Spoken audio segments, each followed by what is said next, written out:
Welcome, everybody, to another Misfit Artists Drawcast episode. This is a very special Thanksgiving episode. I am Ace. And I'm Gobble Mecca. I'm Gobble Gobble Mecca.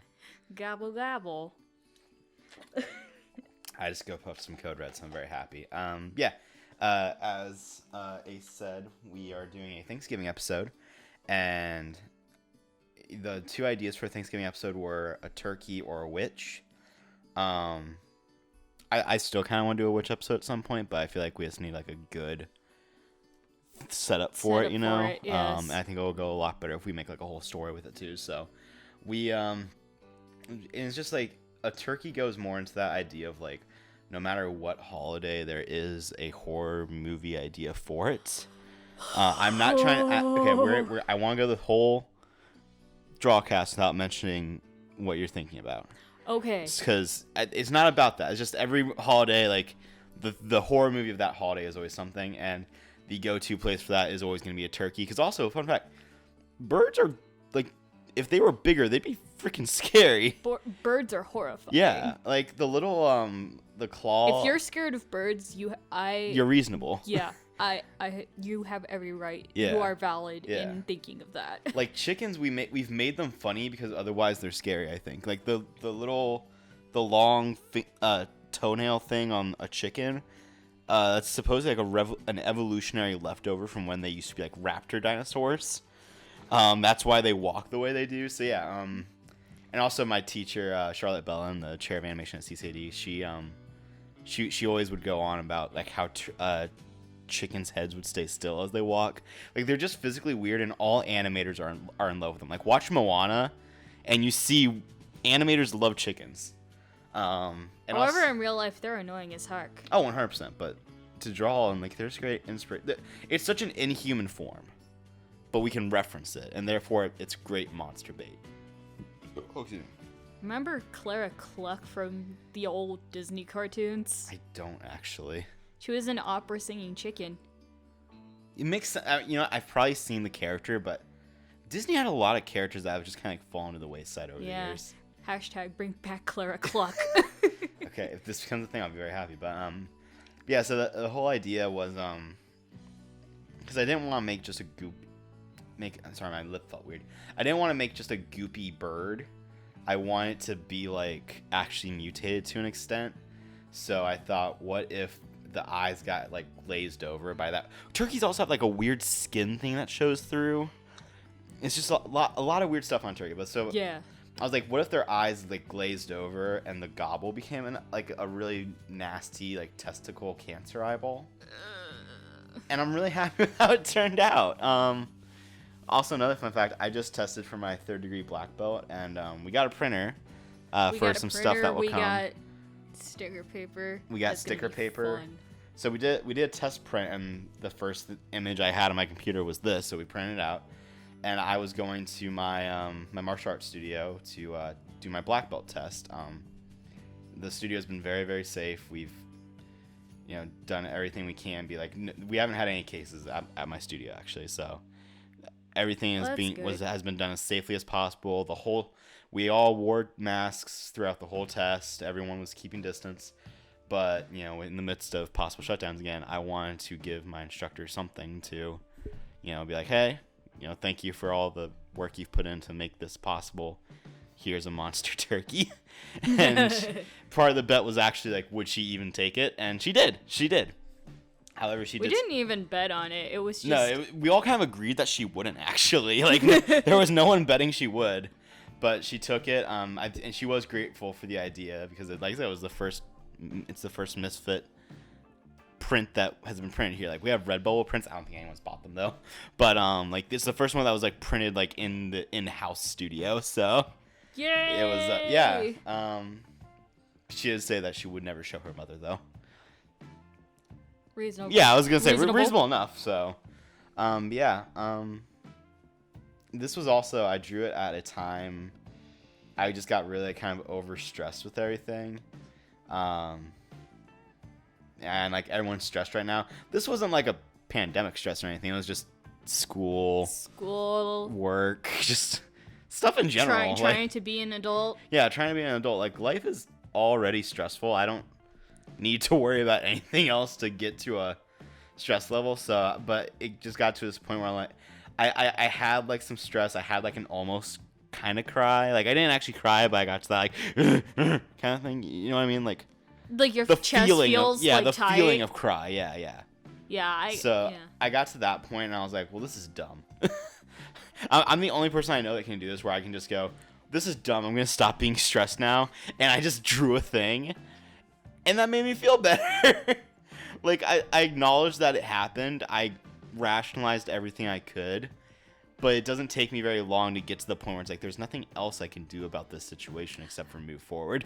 But that was your own form of self-care, I believe. Oh, yeah, definitely. Which, it works for you. Yeah, I think... So, through that, I'm glad that Yeah. you A felt lot better of people think, when I describe that process to them, they think that it's like toxic masculinity, where they're like, oh, you were raised real country, where you just, no, you don't need any help. You just buck it up and go through on your own. It's like, no, I get help. My dad was always very manly man. Like, the man of the house needs to be the man of the house to an extent, but not in the way that normally sounds, like, right. Like, it's more because he teaches my sister, the same way. Honestly, it's like, hey, there's gonna be parts of life where you feel alone, and there's not always gonna be someone there to help you. His goal is just that, like, when he's gone, he wants us to be able to take care of ourselves. Is all he wants. So there's a lot of, like, again, it sounds worse than it is to some people, because he's always wanted us to be able to cry in front of him. He's always wanted to help us with our problems. He wants us to be able to go to each other for our problems. He's wanted us to have friends that are willing to help us with our problems.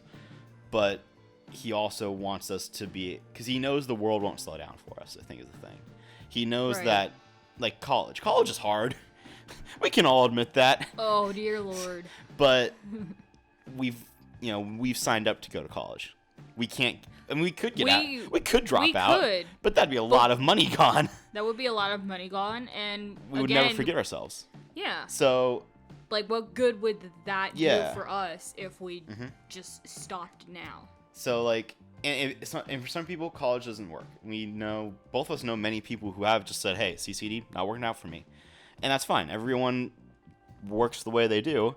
And a lot of people don't go to college. They're very successful artists. I'm not trying to say everyone needs to go to college, everyone needs to finish college.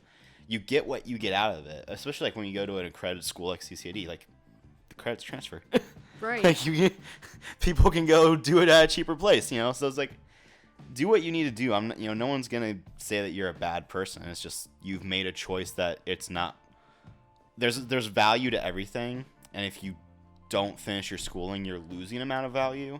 But you might gain even more value.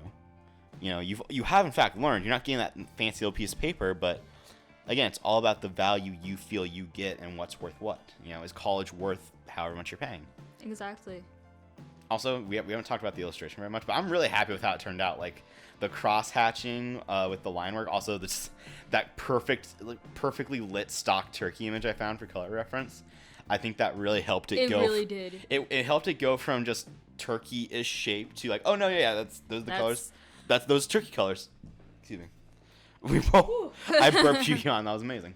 But yeah, and I really like how eventually we get to like the coloring and everything. Like, just that I feel like earlier Sean. This is one of the things where I don't think I would have colored that part of like the face mask thing. I would have just left it all like matte brown.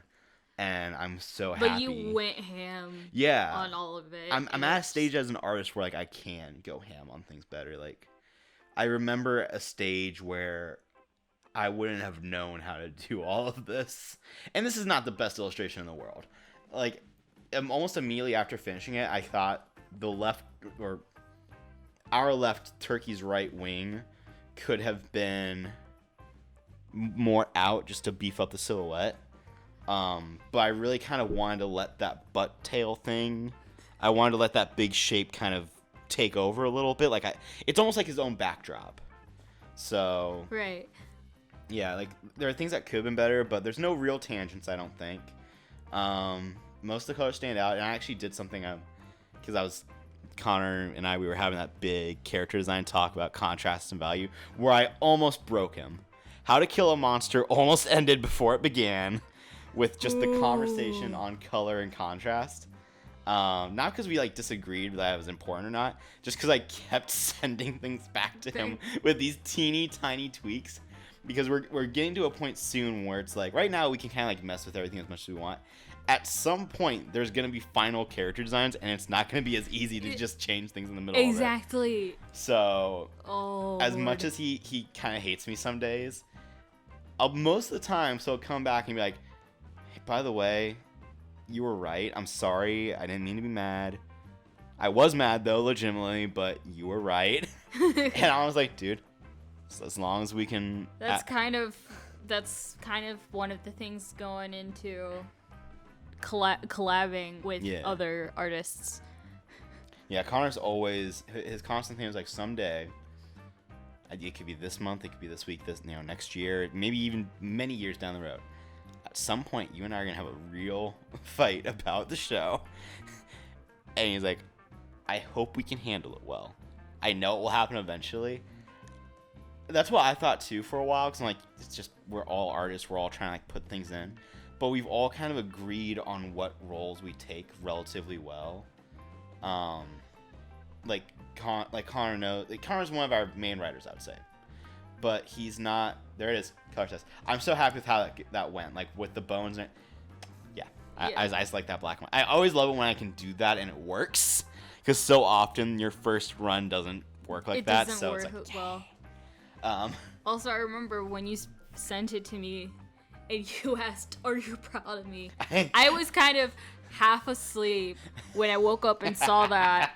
And I legit thought that the neck thing with the eyeball and like the tangent of that wing, it literally looks like another head.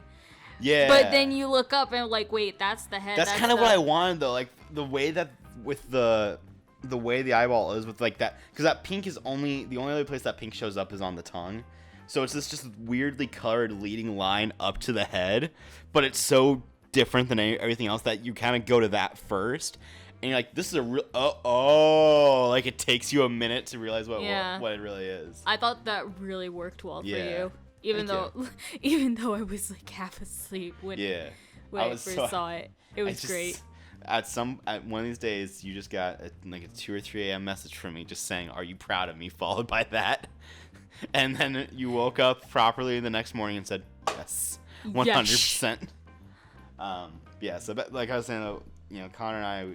It's possible that eventually there will be like a really big argument just because, again, we're all creatives, but I feel like we're all so on the same page with everything. Like, we spent so much time at the beginning. Like, there are still always going to be choices to make, but the majority of big things are decided, and it's just about how we go forward.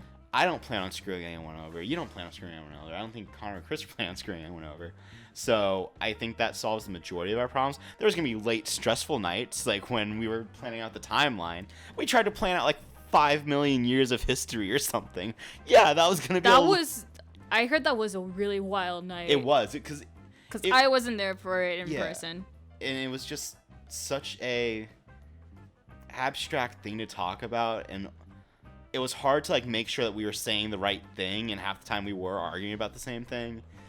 And I think Connor, he wanted to stop sooner, and I was like, one of the things I've kind of decided is like, I don't want to go a single night where we don't get, like, whenever we do a meeting thing like that, I don't want to go one of those meetings without doing something substantial.